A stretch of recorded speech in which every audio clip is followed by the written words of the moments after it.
To Premtobre Kasee no eso na yankwa asante adwarifo wo Kumasi Central Business District no bo afuye wa ban no so fese niam bebre no wahase a wagya asensen huntie ma wontimi enko wanim sede wo se wormokọ hospital project a wo ye o die o ni nyina akansensen mo adwarifo yi ha woni Adom Kasee edin komo yi.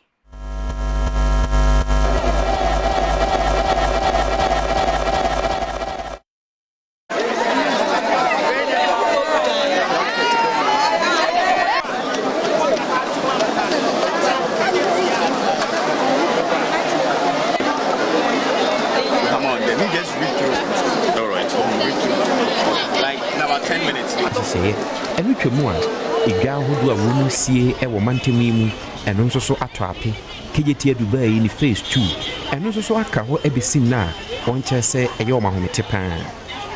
yenhwe afia ye wom ya ne bosome etosome ensa ne de etosu dunum ena kajetia efa baabi eja eto honom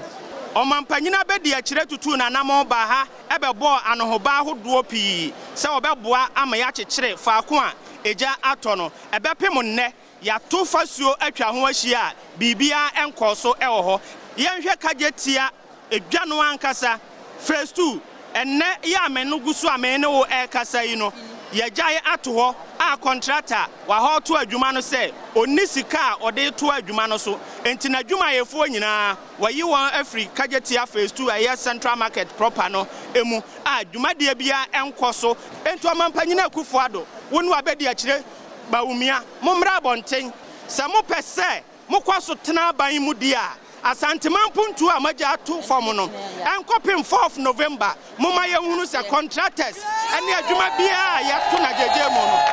adwuma efo asan aba ho enye no nko a Buankra Inland Port Dwumadie Kumasi International Airport Dwumadie ene akwanya wodu pia ewa asante mantemu enu twemu a afari military hospital Sewia Regional Hospital Kumawu Hospital Komfanoche Maternity Block Project ni nyina eyade a aka ho besi ne Ora safo kantanka ebisa se edie pa ena esimra shibedwumfo ewa asante mantemu ho kwan a eno nti emomu ntumi enkasa emfampuntu owi ye tonkra ede ama omampanyini akufo ado ene na bedi akire Mahmoud Bawumia sa ye adwadefo a ye wo Kumasi de ye ka ama obi ate ase se ye nta obi achi na emom ni obema asanteman enkoso ho ahia no na obema Ghana man enkoso ho ahia no wono ene ye beto na ba yaba ede amano amaneboyi